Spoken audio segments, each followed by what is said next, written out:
அனைவருக்கும் வணக்கம். திருச்சியில் முதல்வர் விஜய் இன்னைக்கு முதல்வர் ஆனதுக்கு அப்புறமா திருச்சி மக்களுக்கு ஒரு குட் நியூஸ் அப்படின்னா, இன்னைக்கு நம்மளுடைய தமிழக முதலமைச்சர் வேட்பாளராக வந்திருப்பாரு. தன்னுடைய முதல் பிரச்சாரத்தை தொடங்கின நாளும் பார்த்தீங்கன்னா அந்த திருச்சி தான். அதுக்கப்புறமா முடிச்ச நாளும் பார்த்தீங்கன்னா திருச்சி தான். அன்னைக்கு அதே திருச்சிக்கு வேட்பாளராக வந்த நம்மளுடைய தமிழக முதலமைச்சர் இன்னைக்கு முதலமைச்சராக வர்றாரு அப்படின்ற ஒரு சந்தோஷமே பார்த்தீங்கன்னா தனி தான். ஆனால் திருச்சி கிழக்க வந்து அவர் ராஜினாமா பண்ண ஒரு விஷயம் அப்படின்றது கண்டிப்பாக அந்த மக்களிடையே ஒரு பெரும் வருத்தத்தை தான் கொடுத்துச்சு. இன்னைக்கு அவருடைய நன்றி தெரிவிக்கும் பொதுக்கூட்டத்தில் நடக்க போகிற பல்வேறு விஷயங்களை நம்ம பேச போகிறோம். சேனலுக்குள்ளே வந்தவங்க லைக் அண்ட் சப்ஸ்கிரைப் பண்ணிட்டு வீடியோவை முழுசா பாருங்க.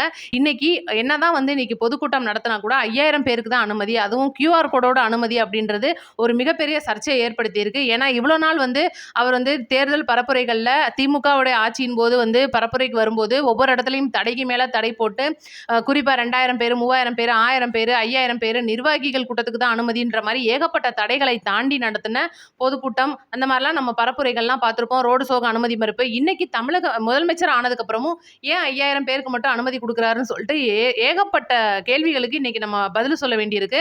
பல்வேறு வகையான சர்ச்சைகளும் எழுந்திருக்கு. ஏன்னா இன்னைக்கு ஒட்டுமொத்த தமிழ்நாடும் இன்னைக்கு தமிழக முதலமைச்சர் கையில தான் இருக்கு. ஒட்டுமொத்த காவல்துறையும் வந்து இன்னைக்கு அவங்க கையில தான் இருக்கு. அப்படி இருந்தும் ஏன் 5000 பேருக்கு மட்டும் அனுமதி கொடுக்குறாங்க?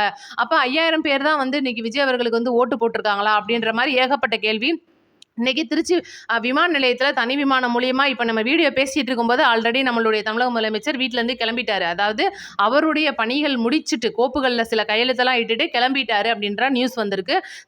தனி விமானம் மூலியமா திருச்சியில் வந்து இறங்கிட்டு திருச்சி சத்திரம் பேருந்து நிலையத்தில் இருக்கிற தனியாரான ஜோசப் கல்லூரி அப்படின்ற ஒரு கல்லூரியில் தான் இந்த ஒரு பொதுக்கூட்டம் அப்படின்றது நடக்குது. நெடுக பார்த்தீங்கன்னா திருச்சி ரோடு ஃபுல்லுமே அந்த ரோட் ஷோவாக தான் வர்றாங்க. கிட்டத்தட்ட 2 மணிக்கு தொடங்கின ரோடு ஷோ அப்படின்னு சொல்லலாம் தொடங்க போகுது. 4:30 மணிக்கு வந்து பொதுக்கூட்ட மேடைக்கு வந்து 5000 பேர்களுக்கு மத்தியில் நம்மளுடைய தமிழக முதலமைச்சர் உரையாற்ற போறாரு. இன்னைக்கு திமுகவை ஏதாவது சாட போறாரா? இவ்வளோ நாள் வந்து அவங்க வந்து எதிர்கட்சியா சட்டசபையில கேள்வி கேட்டிருக்காங்க, பல அறிக்கைகள் விட்டுருக்காங்க. இப்போ கூட ஜென்சின்ற ஒரு கேவலமான ஒரு மாநாடை நடத்தி அவங்களே ஆப்பு வச்சுக்கிட்டாங்க. ஏகப்பட்ட விஷயங்களை இன்னைக்கு நம்மளுடைய தமிழக முதலமைச்சர் மாதிரி காப்பி கேட்டா அடிச்சுக்கிட்டு இருக்கிற டிஎம்கேவை பார்த்து இன்னைக்கு என்னெல்லாம் பேச போறார் அப்படின்ற ஒரு மிகப்பெரிய எதிர்பார்ப்பு. அதுக்கப்புறம் பார்த்தீங்கன்னா திருச்சி கிழக்கு மற்றும் சில தொகுதிகளில் இடைத்தேர்தல்லாம் வரப்போகுது. அதுக்கு ஏதாவது வந்து சொல்ல போறாரா? குறிப்பா திருச்சி கிழக்கு நம்மளுடைய தமிழக முதலமைச்சர் ராஜினாமா பண்ண தொகுதியில வேட்பாளரை அறிவிக்கிறதுக்கு அதிக வாய்ப்பு இருக்கு அப்படின்ற ஒரு நியூஸும் வந்திருக்கு. அதை பத்தி என்னெல்லாம் பேச போறார் அப்படின்ற ஒட்டுமொத்தமா இன்னைக்கு தமிழக முதலமைச்சரோட உரையை எதிர்பார்த்து தமிழ்நாடே காத்திருக்கு அப்படின்னு சொல்லலாம். இன்னைக்கு விழா ஆரம்பிக்கிறது என்னமோ வந்து 4:30 மணிக்கு மேலதான். ஆனா இப்பவே பாத்தீங்கன்னா விழா அரங்கு நிறையிற மாதிரியான பயங்கர கூட்டங்கள் வந்து அங்க லைவா வந்து போயிட்டு இருக்கு. உண்மையிலே இதுக்கு முன்னால நம்மளுடைய தமிழக முதலமைச்சர் இப்ப பாத்தீங்கன்னா குறிப்பா வேட்பாளரா வரும்போது தமிழக வெற்றி கழக தொண்டர்களுக்கு தான் பாதுகாப்பா இருந்திருக்கணும் அப்படின்றதுக்காக அவங்க கொடுத்த அனைத்து தடைகளிலும் தாண்டி ஓகே QR கோடோட ஓகே இந்த மாதிரி பேரிகார்டு வைங்க இப்படிலாம் வைங்கன்னு சொல்லிட்டு குறிப்பாக நல்ல பாதுகாப்போட வந்திருப்பாரு தொண்டர்களுக்காக. இப்போ அவர் தமிழ்நாடு முதலமைச்சர், ஒட்டுமொத்த தமிழக மக்களுக்கும் பாதுகாப்பு கொடுக்கணுன்ற ஒரு கடமை இருக்கு அவருக்கு. அப்படின்றனால தான் அந்த 5000 பேருக்கு மட்டும் அனுமதி. ஏன்னா தீய சக்திகள் அப்படின்றது எல்லா வித வேலைகளையும் பார்க்கும். இன்னைக்கு அதுதான் உண்மை. நேற்று பார்த்தீங்கன்னா கலெக்டர் ஆஃபீஸில் வெடிகுண்டு மிரட்டல் வருது, மின்னஞ்சல் மூலமாக வருது. எவ்வளோ தைரியமாக இன்னைக்கு முதலமைச்சர் வர்றாருன்னு தெரிஞ்சும் கலெக்டர் ஆஃபீஸ்க்கு மின்னஞ்சல் மூலமாக வந்து ஒரு வெடிகுண்டு ஒரு மிரட்டல் கொடுத்துருப்பாங்க. ஆனால் பார்த்தீங்கன்னா அது போலியான மிரட்டல் அப்படின்றது தேடுதலுக்கு அப்புறமா தெரிஞ்சு போச்சு. ஆனா இருந்தாலும் கூட வந்து நம்மளை வந்து பயத்திலே வச்சிருக்கணும். இன்னைக்கு வந்து தமிழக வெற்றி கழக தொண்டர்களையும் தமிழக முதலமைச்சரையும் வந்து ஒரு சீண்டலுக்கு உள்ளாக்கணும்னு சொல்லிட்டு ஒட்டுமொத்தமா சர்ச்சைக்குள்ளேயே இவங்களை வைக்கணும்னு சொல்லிட்டு தீய சக்தி ஏகப்பட்ட வேலைகளை பார்த்துக்கிட்டு இருக்கு. அதுல பார்த்த வேலை தான் வந்து இந்த வெடிகுண்டு மிரட்டல் அப்படின்ற போலீசாரின் விசாரணைக்கு அப்புறமா தெரிய வந்திருக்கு. இது ஒரு பெரிய விஷயம் இல்லை.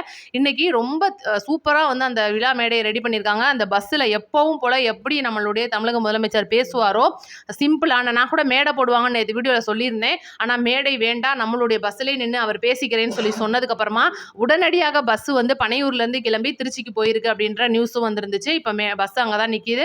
முழுக்க அனைத்து பத்திரிகையாளர்களுக்கும் உள்ள அனுமதி கொடுத்து அவங்களுடைய வீடியோ கவரேஜுக்கான எல்லா வகையிலையும் ஏற்பாடு பண்ணி பொதுமக்களுக்கான ஏற்பாடு பண்ணி அதே வழிகாட்டு நெறிமுறைகள் கர்ப்பிணிகள் குழந்தைகள் பெரியவங்க வரக்கூடாது, பெண்கள் அதாவது பெண்களுக்கும் தனி இருக்கைகள் இருக்கு. ஆனால் குட்டி பிள்ளைங்க யாருமே வரக்கூடாதுன்றது எல்லாருமே வந்து நீங்கள் சமூக ஊடகங்கள் நேரலையிலையும் தொலைக்காட்சிகள் நேரலையிலையும் நீங்கள் பார்த்துக்கங்க அப்படின்ற ஒரு நியூஸ் வந்து இன்னைக்கு பொதுச் செயலாளர் புசி ஆனந்த் அவர்கள் வந்து தெரிவிச்சிருக்காரு. இந்த மாதிரி அனைத்து வரப்போகிறவங்களுக்கு அவங்களுக்கான வசதிகள், தண்ணி வசதி, ஏன்னா நடக்கிற இந்த ஒரு பொதுக்கூட்டம் அப்படின்றது நல்ல வெயில் அப்படின்ற ஒரு சூழ்நிலை. இன்னைக்கு தமிழகத்தில் அதிகப்படியான வெயில் பதிவாயிட்டு இருக்கிற கிட்டத்தட்ட திருச்சியிலாம் பார்த்தீங்கன்னா 100 டிகிரிக்கு மேலே போயிட்டு இருக்கு. அப்படின்றனால வர்றவங்களுக்கு சாப்பாடு இருக்கா அப்படின்றது இன்னும் வந்து வெளி வரல.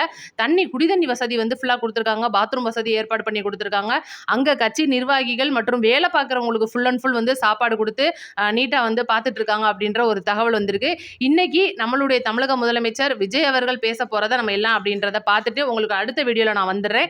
அதுக்கு முன்னாடி பார்த்தீங்கன்னா, இன்னைக்கு தமிழகத்துல நடக்கிற அரசியல்ல ஒரு மிகப்பெரிய மாற்றம் ஒண்ணு நடந்திருக்கு. என்னன்னா, இப்ப ஜஸ்ட் நிமிட்ஸ்ல வந்து அண்ணாமலை அவர்கள் உடனடியா டெல்லி கிளம்பி போயிருக்காரு. கையில சில கோப்புகளை எடுத்துட்டு போயிருக்காருன்னு சொல்லணும். என்னன்னா, அண்ணாமலை அவர்கள் பாஜகல இருந்து விலகுகிறார் அப்படின்ற ஒரு மிகப்பெரிய தகவல் வந்திருக்கு. இது வந்து சும்மா உருட்டுகளா இவ்வளவு நாள் வந்துட்டு இருந்துச்சு.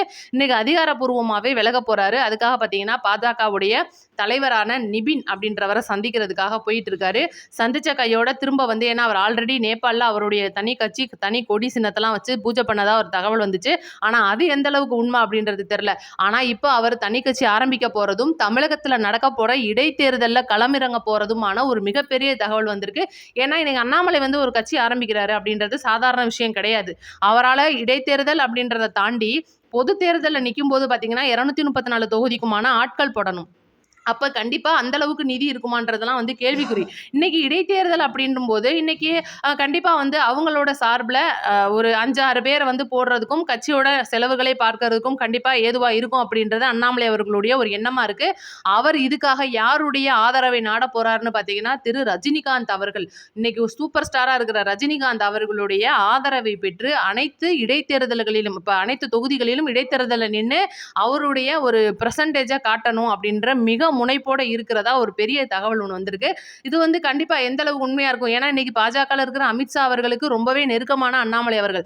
தமிழகத்தில் இருக்கிற அனைத்து பாஜக தலைவர்களையும் விட அண்ணாமலை அவர்கள் மேல அமித்ஷா அவர்களுக்கு தனி ஒரு பாசமே இருக்கு அப்படின்னு சொல்லலாம். ஏன் அப்படின்னா இன்னைக்கு தமிழகத்துல பாஜக வளர்றதுக்கு இவ்வளவு தூரம் வளர்ந்துருக்காங்க, ஒரு தொகுதி எடுத்திருக்காங்கன்னா அதுக்கு காரணம் அண்ணாமலை அவர்கள் தான். பாஜகவுக்கு தொண்டர்கள் இருக்காங்களோ இல்லையோ நமக்கு தெரியாது.